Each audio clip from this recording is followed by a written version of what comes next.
Call recording on. Hello? Hello?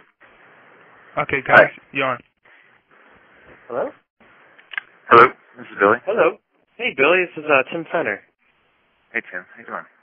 Good. I actually got to meet you very briefly at Rock on the Range. I know that was a busy day for everyone, and I had also heard you may not have been feeling that well.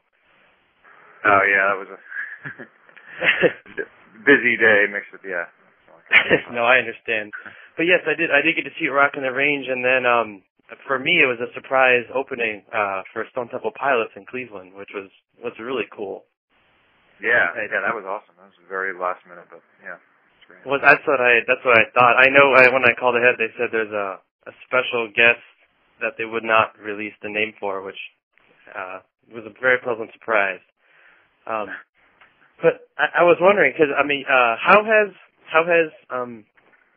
now that you're fronting with Ashes Divide, how has your performance changed, either as a musician or a performer? I mean, it's changing like every day. It seems, it's just getting, more comfortable or being more second nature up there. You start fine-tuning and concentrating on different things. And, at first the biggest thing was just like being able to physically play and sing these things at the same time. Because in the studio, just do one part at a time. Right. And then it, and then it translates to like you getting to, physically express yourself a little bit more, and it's just every day is like a little bit different. So it's been really cool. It's been a really fun experience, and we've been doing we're certainly not caught in a rut in that we're doing our own headlining shows that are tiny clubs with right. It's a very intimate setting, and then going and doing these opening slots on festivals which are humongous, like Rock on the Range or big, big fields with tens of thousands of people. Right. So, right. It's been really cool, and it certainly has thrown us into the fire. Especially with a new band. Our very first show was in front of 8,000 people. Right. Well, yeah. Sound check and just going right in. So it's been cool. It's like trial by fire, and we're figuring it out. And I've liked that the band has grown like every day. We're doing like a cover song, and that's the true test to me of like a song that can keep evolving every day, and we just keep chipping away at it, and every day it gets a little better. What cover are you doing? That's the big secret. Oh man! You have to come to the show to figure it out. I'm trying. I've already seen you twice, thankfully. So, but well, we only do it really at our show, like. Oh, okay. Not with us. I see what you mean. Well, that's good, and I definitely will, because it's interesting. I followed your career really closely with the Perfect Circle. I'm a drummer, and I got into Josh Freese very early with all his little. He's on everything. I mean, he's everywhere. And so as a drummer and a musician of my own, I listen to Perfect Circle a lot, and right. And so I followed your career very closely. And so when Ashes Divide came out, I followed that very well too. So seeing you at Rock on the Range in STP, knowing you and knowing the songs very well, but then seeing people who may not, I mean, it seemed very, very well received, and that's got to be pretty comforting and pretty exciting. Yeah, it's good, and some days better than others, and it's it depends. I think a lot of times on the other bands playing. It's understandable that if you're at a heavy metal festival, it's gonna be harder to win the crowd over if you're at bands that are more alternative or whatever you want to call it. But it's been really cool. I mean, we just don't have any expectations. We're just kind of going out playing, whether it's, like I said, like 40 people in a club or it was 8,000 at the opening slot of the festival. It's been really cool. We've been having a really good time like together, and like these are new friends for me. I mean, we just kind of met each other a couple months ago. Yeah. And it's been like this accelerated chemistry that's taken place through, like I said, being cast into the fire of doing these radio shows in front of all these people and dealing with a lot of, stuff so quickly. It's been a much different situation than, let's say, ABC when we started doing that. Yeah. No, I understand. Well, I noticed that like the previous, Perfect Circles, everything was recorded at APC Studios or just Perfect Circle Studios. Is that your home studio? Yeah, and I've actually just since sold the house. Have you really? All the records out. Yeah, just like right before I left for tour. Okay. And a video editor, well, not even a musician bought it, like a video editor bought it, which is kind of a shame, but. Oh, that is. But yeah, it was a great room, and I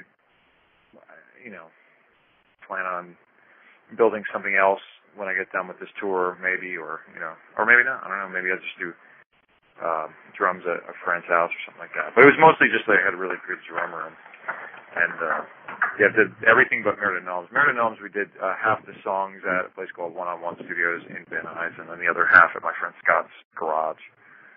Oh, well, that's really cool. Like I said, I've been working on. I have my version of a home studio, and hearing 13 Steps specifically is one of the cleanest albums I've really listened to, and so I was very intrigued in your process. Like I know you used to Pro Tools engineer, so I assume is that what you used with a lot of that album?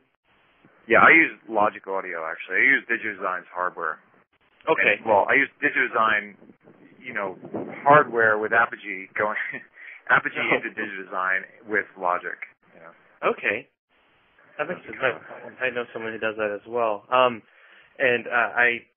So coming from, you have a production credit, an engineer credit. Is that, how? I guess I was wondering, like, obviously you're at every step of the process, especially, being more of a solo album. How does, was anything written, obviously with Josh at hand, were the songs a product of jamming with him, or were you kind of like you knew what you wanted going into, like, say each song? Yeah, there wasn't a lot of jamming. The song Stone was one that I really had trouble sealing the deal on for years. I had that song before ABC. I started writing that song in '96, and I just could never get it to where the original demo of it, which was super dirty and dirty, and this really heavy, slow thing, had such a cool vibe to it. And there was like guitars in there that I wanted to keep in some kind of way, but I could never figure out a way to do it. And as I became a fan of more things that had a pulse and moved along a little bit, and that's one of the things I wanted to do with Ashes to Vibe was just have songs that had a little bit more of a pulse to them than even APC did. I just, went through a lot of different versions. So, yeah, I got like a temporary kind of surrogate band together 2 years ago, which was Josh on drums, Troy Van Mullen on guitar, Jason Fries, Josh's brother, on bass, and Johnny Polonsky on keys. And, Jason and Johnny were reversed there. And, yeah, we got to kind of jam through a few of these songs, like 5 of them, and mostly I did it just so I could start singing in a live situation, okay. Like breaking the ice on messing around with melodies and some of the very few words I had back then. I was just like, okay, this is just to feel it out, so it wasn't all in the studio, just give it a little bit of breath. No, that makes sense. That's I understand. That's So, well, like I said, so when you produce this, my biggest question is, like, what types of, I guess, microphones? Like, what do you mic your cabinet with? Like, I suppose. I just use a 57, a Shure 57.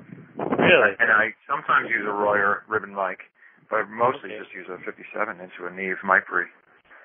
And I don't EQ the guitar. I might EQ it later in the mix, but I record everything really straight. I'm more just trying to get the guitar sound, just capture the sound of the cabinet and everything.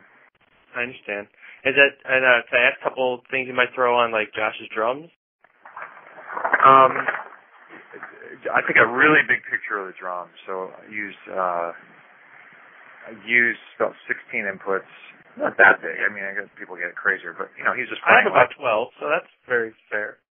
Yeah. I mean, I'll do, kick in, kick out, snare, top and bottom, all the toms. And really, my sound was the stereo microphone that's like 10 feet away. It was a Shure VP88 stereo mic going into various things. I go into an Apogee Track 2 and that into old vintage 1176 compressors. So, oh wow. Okay. that was that and the kick drums is almost like the drum sound, and everything else is just filling in the spaces so it doesn't sound disconnected. But yeah, I spent most of the time on getting the drums to be really punchy, and then work everything from there. I see. Well, that's really interesting. Well, like this album, it's I know you said you recorded very differently, or you approached very differently because you didn't want to sound like APC at all. You wanted it to come from its own, and would you say not punchier, but more paced, I suppose. Yeah. And the recording process was pretty similar. It's just approaching the songwritings and how is it tackling the songs was sometimes a little different. And not necessarily having as many people to bounce ideas off of? Well, yeah, just, not having Maynard there was a pretty big difference. It's getting, it's good and it's bad. You have you can do whatever you want, but then again, you've got, it means a lot. Just bouncing one idea off of one person can open up a huge, array of ideas that you yourself would never have come up with if you hadn't bounced it off. And so, that was tough, like getting your head around. But then again, I did a lot of collaboration with other people on the record, with Paz and Champagne on Denial Waits, and then Jeanette Napolitano was such a huge help on this record. She was, help me. Biggest thing is get the confidence to really do it. To just to say, when I'm second guessing things, no, this is great. You got to stick with it, and or just fine-tuning a couple things where I was had a continuity problem or something almost like an editor would on a book. Right. That's it. Yeah, I would imagine being a solo, I don't know. I'm really impressed with infatuated with the process because it's you started from scratch on your own and you built it into a pretty kick-ass album. So. Thanks. Absolutely. So and you're going to Project Revolution in about a month and a half, and you're just doing a couple.